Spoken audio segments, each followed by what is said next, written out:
Well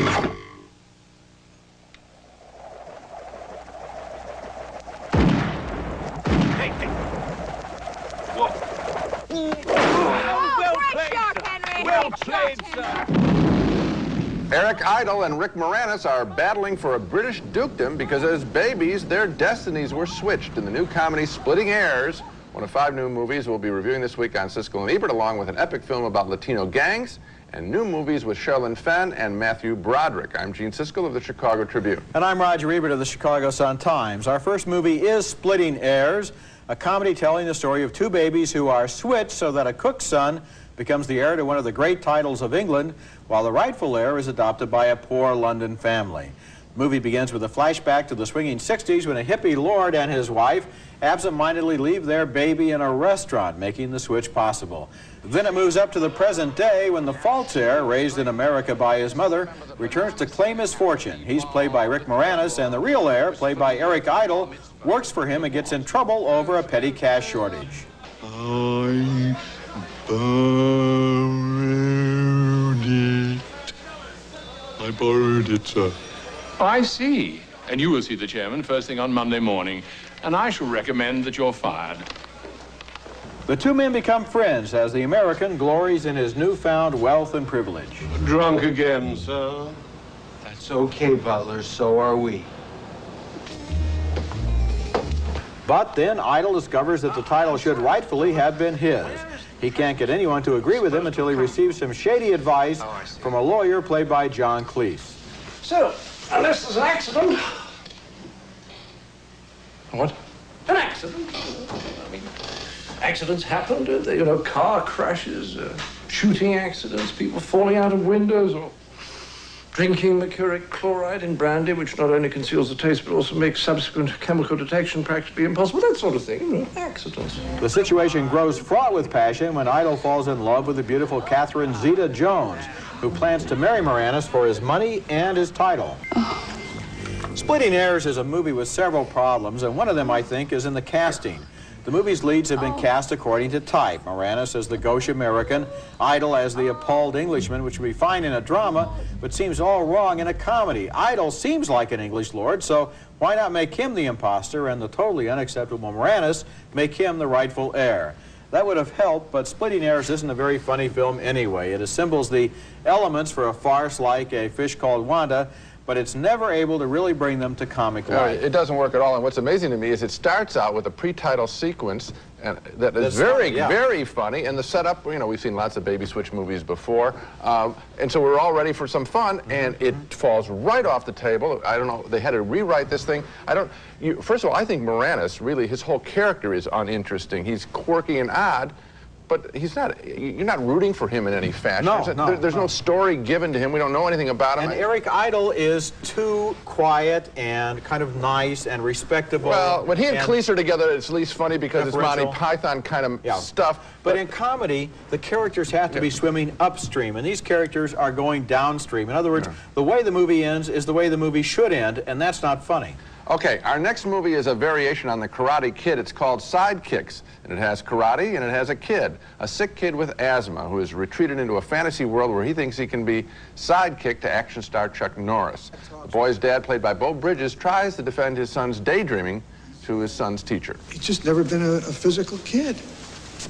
And there's nothing wrong with that. The fantasy includes an appearance by Chuck Norris himself as the boy tries to climb a rope in school. Barry, don't listen to them. Listen to me. I'll race you to the top. I can't. Who the hell is he talking to? The kid is played by Jonathan Brandis, and he has a wise old karate instructor played by a veteran actor known as Mako. This speech seems recycled out of countless other martial arts films. Dreams are good. Even when you're walking down a hallway or sitting in a classroom. I like him and all that, but, I mean, is it normal for that to happen? You must learn to control them. When you learn to control them, you will have fewer dreams then, but they will be richer ones. Boy, we've heard that kind of venerable talk before. Wouldn't it be great to have a comedy approach to this material? In fact, you know, maybe the Zucker Abrahams and Zucker group, maybe they should do a karate picture. Somehow it seems like they already have. Yeah, I had little bits. Action pictures are often defined by their villains. Sidekicks has some lame, cruel teenagers and a cartoonish Joe Piscopo who battles Chuck Norris at the end of the film. These weak elements reduce Sidekicks to a most trivial film. I didn't really enjoy it either. I felt that everything in it was obvious. Yeah. That the stock characters were not original in any way. I mean, the Piscopo character is really obnoxious, as you mentioned, and he's very unpleasant when he's on the screen. And the other characters, the Mako character is right out of Mr. Miyagi and the Karate Kid. This whole movie is a retread. The only thing I can imagine is, though, there are probably some kids young enough that they haven't seen. Are there any kids young enough they haven't seen their karate? No. Because children might enjoy the way that this kid is able to call Chuck Norris into his fantasy.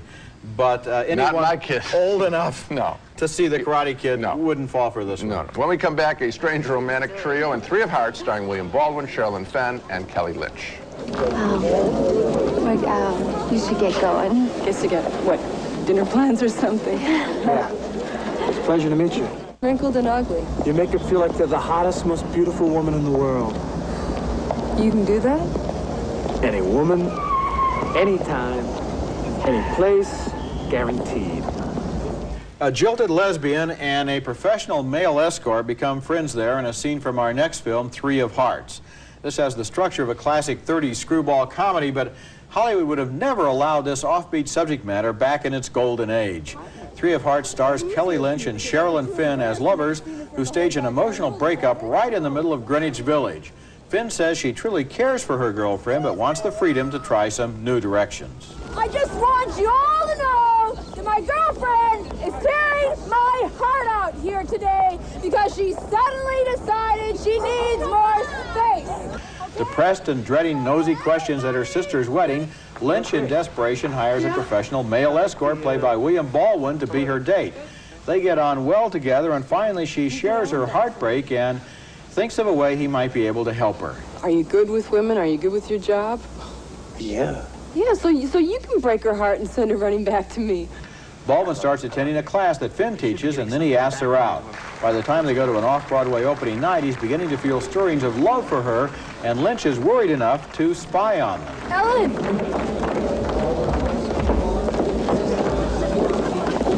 Ellen! Hi! You look beautiful. Oh, you look amazing. What's interesting is the way the movie goes for a certain amount of truth and honesty along with the obvious opportunities for laughs. I just couldn't let her go. Love is like some force of nature. You can't trick it. You sure can't control it. I think it says something that this movie could be made in this way and tell this story. We've reviewed a lot of films over the years about gay love, and most of them are all solemn and pretentious and fraught with significance about what is obviously seen as a very touchy and controversial theme. Three of Hearts takes the sexuality of its characters for granted and sees them as the individuals that they are. It doesn't score easy points off of anyone.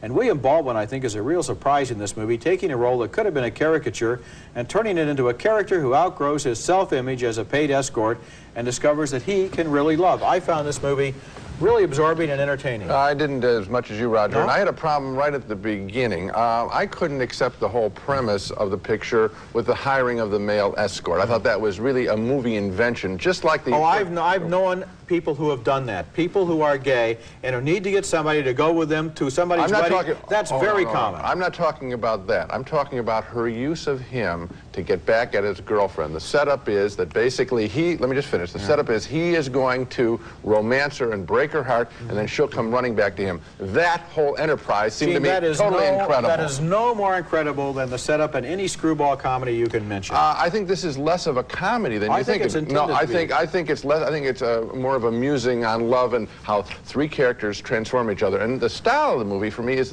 just set in that opening scene where you see her explode in Greenwich Village in the middle of the square there, and I think that that's just a fake movie scene. I don't think people really behave like that. And Oh, that's I where think they do. I think that scene is probably... You think it's realistic? You've never seen lovers having a quarrel in public? Of course I have seen lovers having a quarrel in public. And addressing yeah, you know what happened? bystanders? They slap each other or they scream at each other. No, they don't perform for the audience. They do. That's grandstanding for the movie come crowd. On. Well, didn't like the picture. In other words, you're subjecting the movie to the test of whether or not you think it's absolutely the same as it would be in real life. No, I'm saying that many of the scenes play as phony movie scenes. Okay, well, we disagree. Coming up next, the new film from the director of An Officer and a Gentleman, Bound by Honor, a 3-hour epic of the Chicano gang culture in Los Angeles. I'm your family. We should be taking care of each other, not fighting over street corners. If we do nothing, then we are nothing.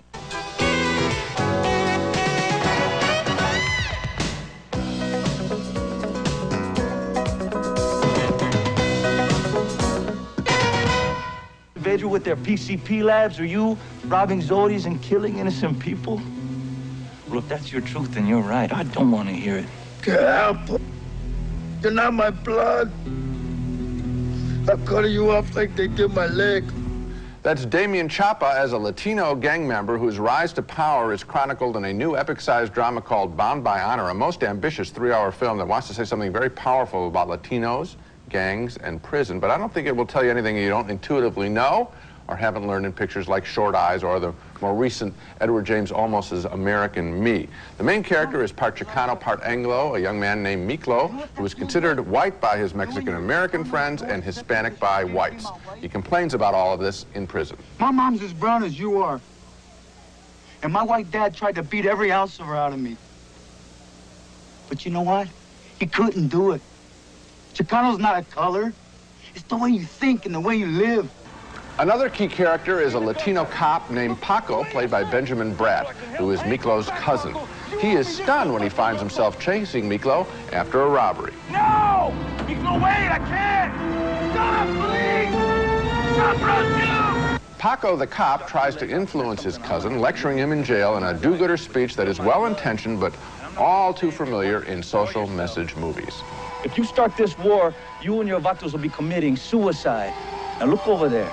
You see the warden? He's got all the firepower he needs, and he ain't afraid to use it, believe me. You want that? Oh, you're the man now, aren't you? Bound by Honor was directed by Taylor Hackford, and with a 3-hour running time, this movie wants to be the definitive Latino film. And there are very good performances throughout, no fault there. But the message and the scenes are so familiar and predictable, and the themes are repeated over and over, especially in that 3rd hour, in and out of jail, that Bound by Honor ends up wearing out its welcome. I think so, too. And also, you must admit that the movie was completely upstaged by American Me by Edward James Olmos, which covers almost the same material. The same kinds of characters with much more understanding and with much more of an arc.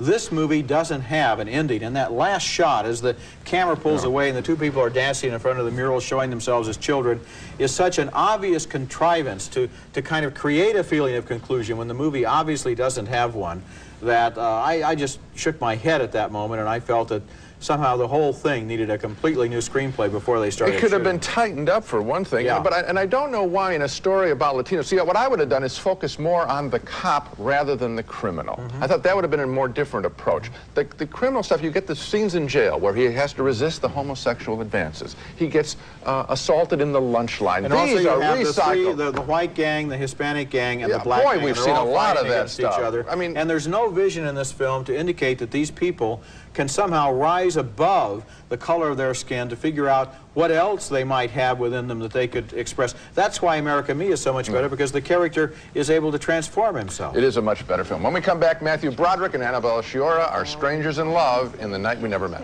So I'll take Monday and Saturday in case you get lucky. More wine. I go get some, and I will be right back. I go? No, you stay. I go. Be right back.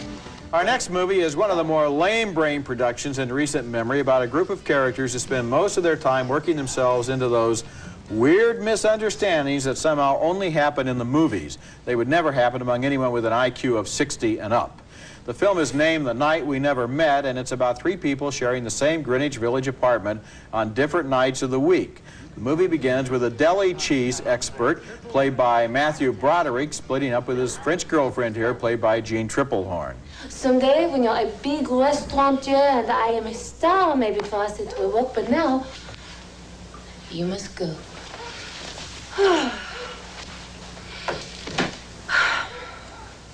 Don't make it any harder for us.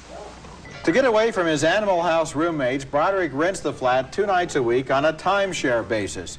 Meanwhile, a dental hygienist, played by Annabella Sciorra, disillusioned with her marriage, rents the same flat on 2 other nights. Impressed by the notes that Broderick leaves her, Sciorra tells her sister she's fed up with her husband and wants to have an affair. Just let me know if you want me to lie or to cover or to stall anything. It's gonna be weird, though, sleeping with another man. God, can you imagine? Promise to tell me what it's like. Unfortunately, through an idiotic mix-up that would happen only in the movies, and only in bad movies for that matter, Sciorra mistakes the flat's owner, a male chauvinist pig played by Kevin Anderson, for Broderick, and she discovers her mistake after it's too late. I mean, how could you sleep with me? You slept with me? Yeah, but that's because I thought you were someone else. The Night We Never Met is one of those movies so excruciatingly obvious it's an agony to wait for the events which we are absolutely certain will take place, and they do. The film has no insight into human nature in general and women in particular, and the Sciorra character isn't so much a human being as a plot gimmick. The pacing is slow, the plot advances in fits and starts, and everything depends on a series of misunderstandings so inane that these characters seem like fugitives from a very bad sitcom. Yeah, I mean, even on a technical level, they make a mistake. She has already seen that another person who's running there leaves the place as sloppily, I believe. Yeah. And so here's the guy who's, or at least the minimum is she knows that he's very neat. Yes. And so the mystery guy, yeah, okay, that she's interested in. Yes. She walks in and sees the apartment is a wreck. Now, instinctively, she says, something strange here. My guy is neat. What's this? Yeah. That doesn't even occur. So technically, it's even wrong. But the whole enterprise is stupid for the reason that you said. And actually, I thought that Sciorra's character as a woman who's in a bad marriage, that was a character I would have followed in another movie. Take that character and make a movie about her instead of coming up with this stupid formula. You don't fix movies once they start to shoot. And these people are not supervising these scripts. There's major mistakes here. They need another run-through. Okay, coming up next, our video pick of the week, a better Baby Switch movie than Splitting Hairs. Video Pick of the Week, brought to you by Orville Redenbacher, the first and last name in popcorn. If you were considering seeing Splitting Hairs, the Baby Switch comedy we reviewed earlier on this show, I hope we've talked you out of it. That's because it's not very good. A much better Baby Switch film for you to rent is the 1970 comedy Start the Revolution Without Me, with Donald Sutherland and Gene Wilder as the DeCisi twins, one macho, the other effeminate, who are switched at birth in the years just before the French Revolution. You must proceed to Paris in disguise as he instructed in his letter. Philippe, we must proceed to Paris in disguise as per Louis' instructions. What will be his disguise? What will be your disguise? I will be dressed as escargot. He will be dressed as escargot. Both Gene Wilder and Donald Sutherland are at the top of their form in this picture, which back in 1970 was great comedic form indeed. I can guarantee big laughs, very big laughs, with Start the Revolution Without Me, our video pick of the week. Now let's take another look at the movies we reviewed on this show. 2 thumbs down for Splitting Hairs with Eric Idle and Rick Moranis. A cute premise, but no comic follow-through. 2 more thumbs down for Sidekicks, the lame rip-off of the Karate Kid movies, this one with Chuck Norris. A split vote on 3 of Hearts, the love triangle. Roger enjoyed the interplay among Kelly Lynch, Sherilyn Fenn, and William Baldwin. I didn't buy the premise at all. 2 thumbs down on Bound by Honor, the Chicano gang epic drama, overwrought, overlong at 3 hours, familiar themes told in a familiar style. Good performances, however. And finally, another 2 thumbs down for The Night We Never Met, a romantic farce that we better improved if it dropped all the gimmicks and simply told a love story of Annabella Sciorra and Matthew Broderick. Okay, Gene, the one I think you really should think about again is 3 of Hearts, because apart from your logical objections to some of the things that happen in the movie, didn't you find the performances, the people interesting, the energy interesting, the intelligence level much higher than the other films this week? Roger, I find you much higher in intelligent level than the other films this Well, week. I should hope but I'm so. not going to spend 2 hours with you after the show's over. Okay, that's it for this week. Next week we'll be back with more new movies, including Dave, starring Kevin Kline as an ordinary guy who suddenly finds himself subbing for the president. You're a very handsome man. Thank you, Mr. President. Just get rid of the grin. You look like a schmuck. Kenneth Branagh's Much Ado About Nothing, featuring an all-star cast including Michael Keaton, Denzel Washington, and Oscar winner Emma Thompson. All women shall pardon me. I will live a bachelor. A dear happiness to women. And Dragon, the Bruce Lee story with Jason Scott Lee as the martial arts teacher who became an international movie star. That's next week, and until then, the balcony is closed. VCR Plus Instant Programmer makes taping your favorite shows fast and easy. Just enter the program code numbers found in your TV listings. VCR Plus even changes the channels on your cable box. Fashion Bug, 1,200 stores carrying the latest in junior, Mrs. Plus, girls, and men's fashions. 1-800-FB fits and the letter U. Fashion Bug fits your life. The Now Collection by Armatron, featuring beautiful design and superb quality, perfect for Mother's Day. Armatron, the best price quality watch in America. Easy Spirit Lights, the first light shoe with the right support. Real arch support plus all the cushioning of an athletic shoe. So now you can hit the pavement without the pavement hitting you.